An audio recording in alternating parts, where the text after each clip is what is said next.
Good morning po. Ay, Hindi ako pumunta kasi hindi ako si Raul eh.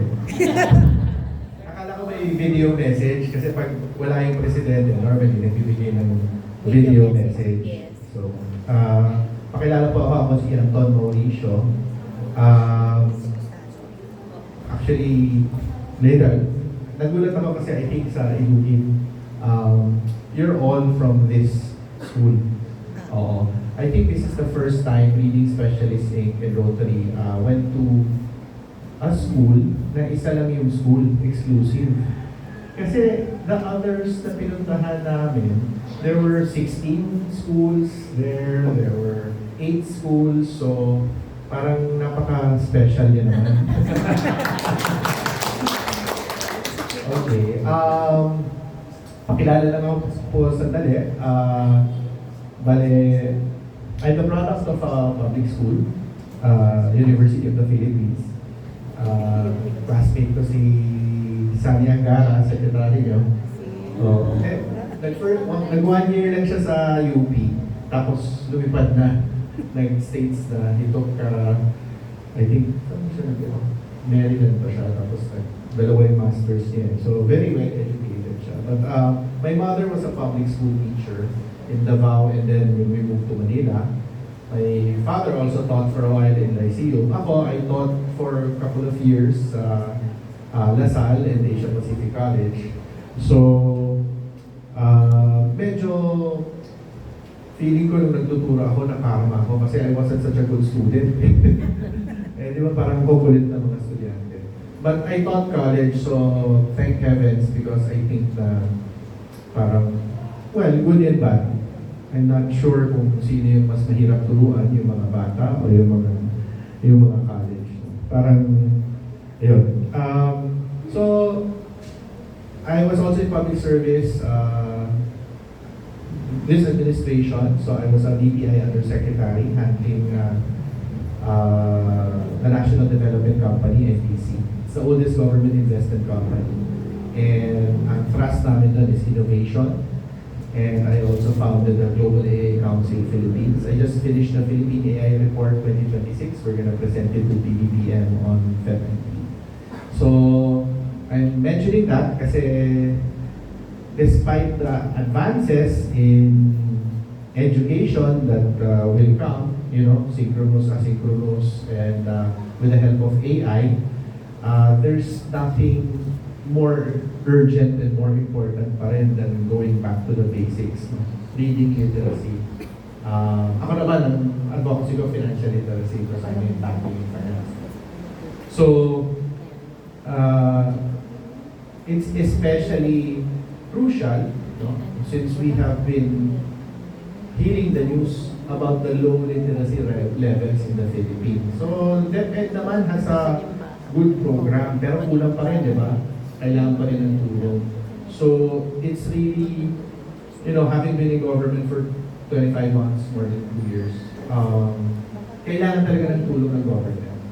Huwag natin isipin yung mga freebies, lahat, hindi naman perfect lahat ng system, hindi naman perfect ng Philippines. But, I think, instead of trying to play the blame game and blame people and other things for our problems, I applaud you that you are proactive and constructive in volunteering your time for this. Speaking of volunteering time and the spirit of voluntarism, the Rotary Club is the largest volunteer organization in the world. And do you know what is the first Rotary Club in Asia? It's the Rotary Club of Manila. That is my club.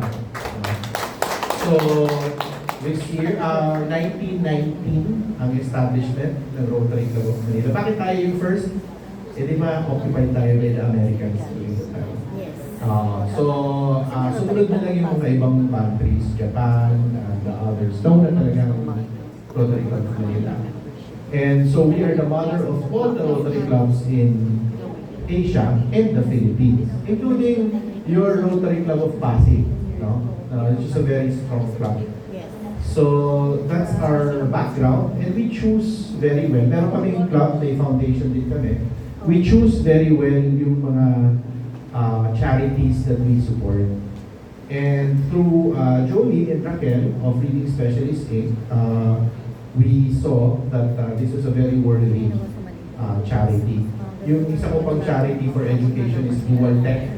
So, we support indigenous scholars for technical education in electromechanical engineering sa Carmel Ray. So, this program for Rotary Club of Manila is very important. We want it to be sustained and sustainable. So we started last year, and we want to continue for the years to come. We are applying for a partnership, a grant from Rotary International for this project. Kasi if we put $1, Rotary Club of Manila puts $1 in a charity, we can get as much as $5 from Rotary International and our partner countries. So I think here, ang partner country we're identifying is Korea. No? So, mga Korea fans niya. Diba? Kasi natapos yun. Apothecary Diaries. Marami. Pinagpupuyatan natin yan. Okay. So, ako mismo, it's very hard to explain to those who have not taught. Yung hindi nakapagturo kahit minsan, yung sacrifices and patience ng pagtuturo. And it's not all about the lesson plan, it's about understanding your student. And a Filipino student is different from other nationalities, diba? So, again, I laud you for your voluntarism for coming here on a Saturday. Napaka natin mga sarili natin. And on behalf of my president, Attorney Raul Credencia, and our chairman of the foundation, Engineer Alex Turek, we congratulate you and wish you well on these 2 days of training, correct? Yes. And I'm sure that your improvement in pedagogical skills will definitely help our children learn better and give them a brighter future and better contributors to national development for our beloved country, the Philippines. Thank you very much.